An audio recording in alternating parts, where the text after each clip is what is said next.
This is KGW News at noon.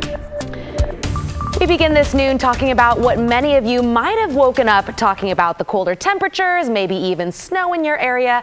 On the left is video that we took this morning of snow in Happy Valley, a little bit of a dusting. And on the right, you're looking at video of a snow-covered Sandy in some spots.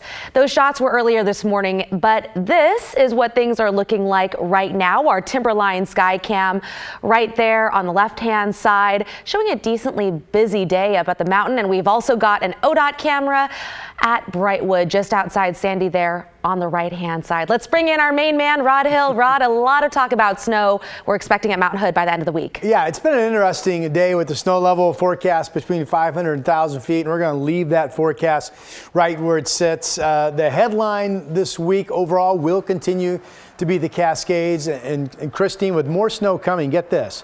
If you calculate what fell last evening through what's going to fall this coming weekend, 7 days, you come up with a total of more than 60 inches of expected snow. Here's one of our 2 live Timberline cameras, some folks on the lift there, and check out these reports. Now, I updated these at 11 o'clock, so the top of the last hour.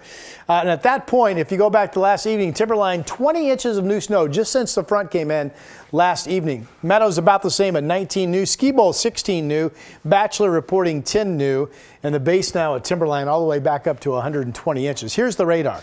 By the way, you've had a lightning strike in the past 15 minutes down around the Mill City area. The white is snow, the green is rain, the yellow would be some heavier downpours. Here's the radar picking up the low snow levels over the West Hills. Our Sylvan Pass camera has been showing snowflakes. There's the radar now showing snow in the Sandy area. There's that lightning strike we've had near Mill City and some light rain falling up in Salem. Schnuckwin's Casino Resort Cam. It's a mix of clouds and some blue. Here's Willamette Valley Vineyards down just south of Salem. And this is the way downtown Portland currently looks. Darker skies, getting some rain out there on the east side in Camas right now. Temperatures, 36 Hillsboro, 40 downtown, 44 Wilsonville, 45 Salem. We're probably going to bounce between the 30s and the low to at most mid-40s throughout the remainder of today.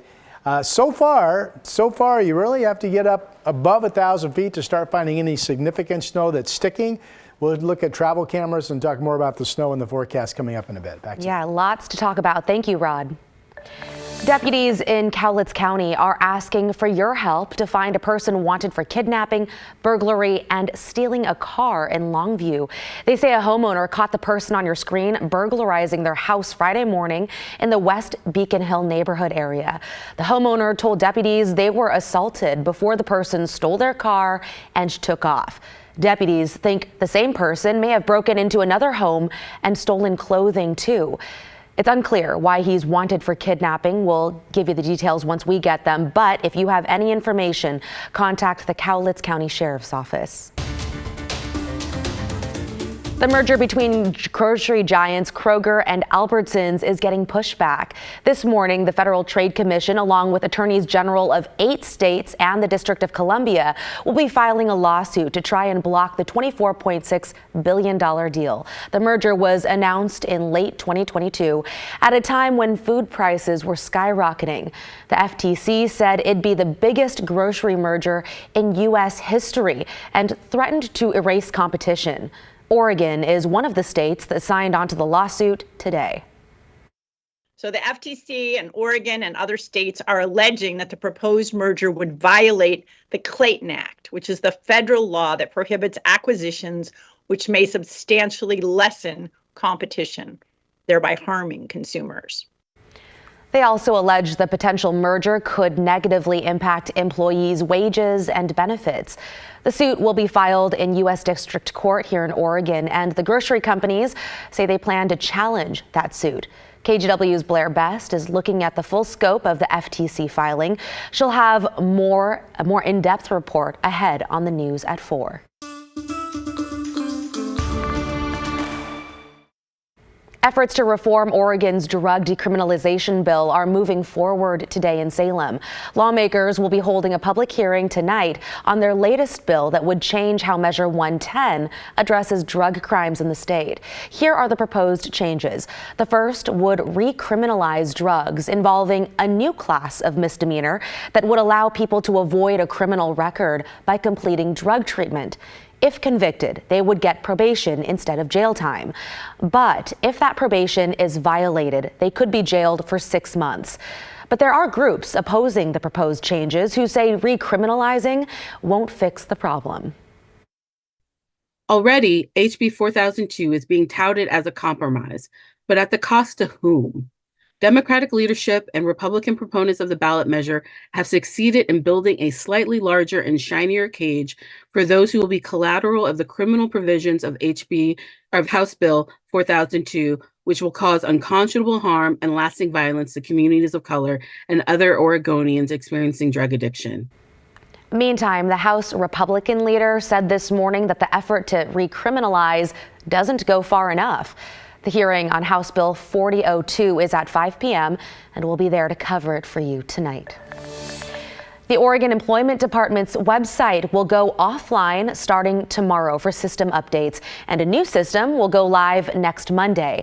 The phone line for unemployment insurance will also be closed for a few days. So here are a couple of deadlines to keep in mind. People have until the close of business tomorrow, 5 p.m., to file a new unemployment claim, and until Wednesday to file a weekly claim for last week. That would be the week of February 18th through the 24th. The Employment Department says if people miss those deadlines, benefits will be delayed. PGE says thousands of customers are eligible to get up to a 60% discount on their energy bills. The company announced this morning it'll be expanding its bill discount program, which gives customers 16 to 60% discount off their bills based on their household income. Before, discounts were capped at 25%.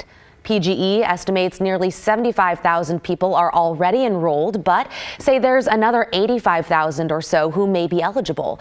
To see if you qualify, go to portlandgeneral.com. The Timbers opened up their season over the weekend at Providence Park with a new leader on the sidelines. KGW's Art Edwards has more after Phil Neville picked up a win in his first match as Timbers head coach. A perfect night for some soccer in Soccer City. The Timbers kick off the season, and fans are ready for the action. We're very excited. It's a new year. They're going to start fresh, and we're excited to see the outcome. I am so excited. This is the day we all wait for.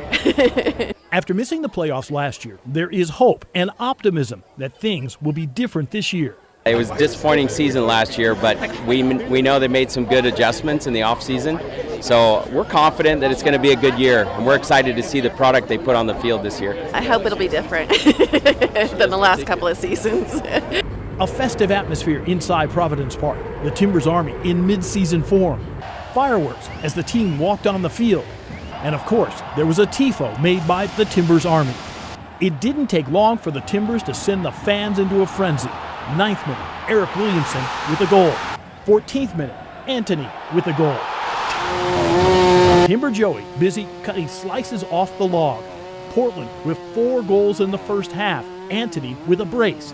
The second half, not quite as smooth, but the Timbers still got the win 4-1. Head coach Phil Neville after his first game as head coach. It felt like a Champions League type feeling, you know, there's a buzz in the air, there's an anticipation. I come out at 6:30 and behind the goal there is at the 107. It was almost full and it just felt like you was playing in a big Champions League game, and it felt like home. It took me back to playing in the big games in the EPL and in the Champions League. So it feels like home. We've done so much hard work over the last 5 to 6 weeks, and we've still got so much work to do. Art Edwards, KGW Sports.